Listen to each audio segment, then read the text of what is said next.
ओम नमो भगवते वासुदेवाय नमः। कार्तिक मास के महात्म्य का अध्याय 5वां। कार्तिक में तुलसी वृक्ष के आरोपण और पूजन आदि की महिमा।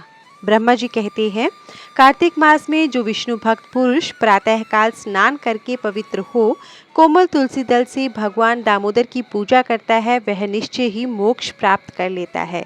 जो भक्ति से रहित है वह यदि सुवर्ण आदि से भगवान की पूजा करे तो भी उसकी पूजा भगवान स्वीकार नहीं करते। सभी वर्णों के लिए भक्ति ही सबसे उत्कृष्ट मानी गई है। भक्तिहीन कर्म भगवान विष्णु को प्रसन्न करने वाला नहीं होता।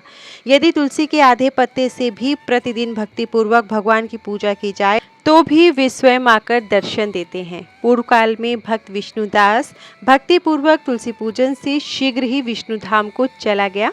राजा चौल उसकी तुलना में गौण रह गए। अब तुलसी का महात्म्य सुनो। वह पाप का नाश और पुण्य की वृद्धि करने वाली है।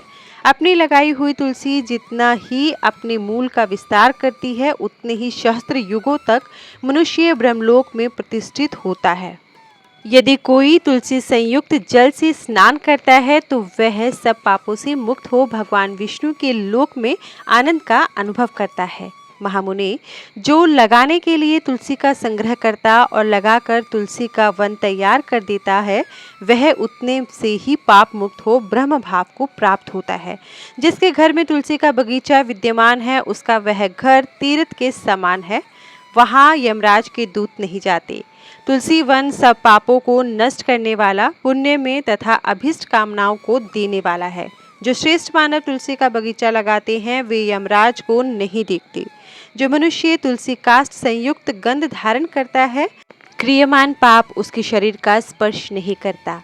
जहाँ तुलसी वन की छाया होती है वहीं पितरों की तृप्ति के लिए श्राद्ध करना चाहिए।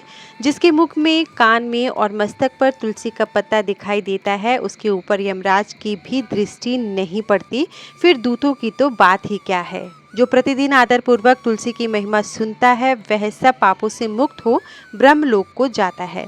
पूर्व काल की बात है, कश्मीर देश में हरिमेधा और सुमेधा नामक दो ब्राह्मण थे जो भगवान विष्णु की भक्ति में संलग्न रहते थे। उनके हृदय में संपूर्ण प्राणियों के प्रति दया थी। वे सब तत्वों का यथार्थ मर्म समझने वाले थे। किसी समय वे दोनों श्रेष्ठ ब्राह्मण तीर्थ यात्रा के लिए चले। जाते जाते किसी दुर्गम वन में वे परिश्रम से व्याकुल हो गए। वहां उन्होंने एक स्थान पर तुलसी का वन देखा। उनमें से सुमेधा ने वह तुलसी का महान वन देखकर उसकी परिक्रमा की और भक्ति पूर्वक प्रणाम किया।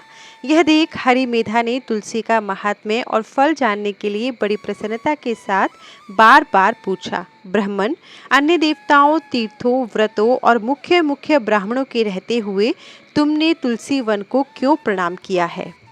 सुमेधा बोला, महाभाग सुनो, यहाँ धूप सता रही है इसलिए हम लोग उस बरगद के समीप चले। उसकी छाया में बैठकर मैं यथार्थ रूप से सब बात बताऊंगा। वहाँ विश्राम करके सुमेधा ने हरिमेधा से कहा, विप्रवर, पूर्व काल में दुर्वासा के श्राप से जब इंद्र का ऐश्वर्य छिन गया था उस समय ब्रह्मा आदि देवताओं और असुरों ने मिलकर क्षीर सागर का मंथन किया। उसमें ऐरावत हाथी, कल्प वृक्ष, चंद्रमा, लक्ष्मी, उच्चैश्रवा घोड़ा, कौस्तुभमणि और धन्वंतरी रूप भगवान श्री हरि और दिव्य औषधियाँ प्रकट हुई। तदनंतर अजरता और अमरता प्रदान करने वाले उस अमृत कलश को दोनों हाथों में लिए हुए श्री विष्णु बड़े हर्ष को प्राप्त हुए। उनके नेत्रों से आनंदाश्रु की कुछ बूंदें उस अमृत के ऊपर गिरी। उससे तत्काल ही मंडलाकार तुलसी उत्पन्न हुई। इस प्रकार वहां प्रकट हुई लक्ष्मी तथा तुलसी को ब्रह्मा आदि देवताओं ने श्री हरि की सेवा में समर्पित किया और भगवान ने उन्हें ग्रहण कर लिया। तब से तुलसी जी जगदीश्वर श्री विष्णु के अत्यंत प्रिय करने वाली हो गई। संपूर्ण देवता भगवत प्रिया तुलसी की श्री विष्णु के समान ही पूजा करते हैं। भगवान नारायण संसार के रक्षक हैं और तुलसी उनकी प्रियतमा है, इसलिए मैंने उन्हें प्रणाम किया है। सुमेधा इस प्रकार कह ही रहे थे कि सूर्य के समान अत्यंत तेजस्वी एक विशाल विमान उनके निकट ही दिखाई दिया। उन दोनों के आगे ही वह बरगद का पेड़ गिर पड़ा और उससे दो दिव्य पुरुष निकले जो अपने तेज से सूर्य के समान संपूर्ण दिशाओं को प्रकाशित कर रहे थे।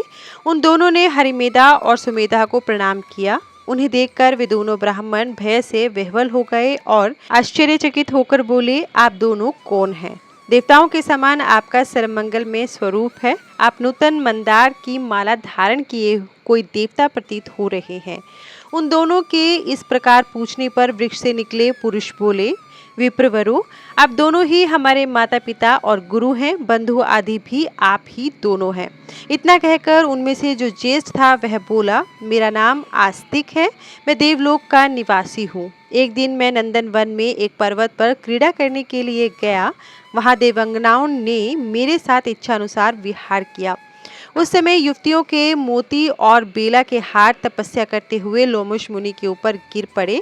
वह सब देखकर मुनि को बड़ा क्रोध हुआ। उन्होंने सोचा, स्त्रियां तो परतंत्र होती हैं, अतः यह उनका अपराध नहीं है। यह दुराचारी आस्तिक ही श्राप पाने योग्य है। ऐसा निश्चय करके उन्होंने मुझे श्राप दिया। अरे, तू ब्रह्म राक्षस होकर बरगद के वृक्ष पर निवास कर। फिर मैंने विनय पूर्वक जब उन्हें प्रसन्न किया तब उन्होंने इस श्राप से मुक्त होने की अवधि भी निश्चित कर दी। जब तू किसी ब्राह्मण के मुख से भगवान विष्णु का नाम और तुलसी दल की महिमा सुनेगा तब तत्काल तुझे उत्तम मोक्ष प्राप्त होगा। इस प्रकार मुनि का श्राप पाकर मैं चिरकाल से अत्यंत दुखी हो इस वट वृक्ष पर निवास करता था। आज दैववश आप दोनों के दर्शन से मुझे निश्चय ही ब्राह्मण के श्राप से छुटकारा मिल गया। अब मेरे इस दूसरे साथी की कथा सुनिए।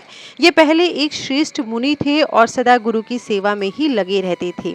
एक समय गुरु की आज्ञा का उल्लंघन करके ये ब्रह्म राक्षस भाव को प्राप्त हो गए, किंतु आपके प्रसाद से इस समय इनकी भी ब्राह्मण के श्राप से मुक्ति हो गई। आप दोनों ने तीर्थ यात्रा का फल तो यहीं साध लिया। ऐसा कहकर वे दोनों उन श्रेष्ठ ब्राह्मणों को बार बार प्रणाम करके उनकी आज्ञा ले प्रसन्नतापूर्वक दिव्य धाम को गए। तत्पश्चात वे दोनों श्रेष्ठ मुनि परस्पर पुण्यमयी तुलसी की प्रशंसा करते हुए तीर्थ यात्रा के लिए चल दिए।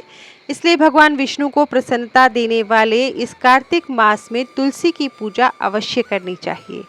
इसी के साथ कार्तिक मास के महात्म्य का 5वां अध्याय समाप्त होता है। कल के अध्याय में हम जानेंगे त्रयोदशी से लेकर दीपावली तक के उत्सव कृत्य का वर्णन। धन्यवाद।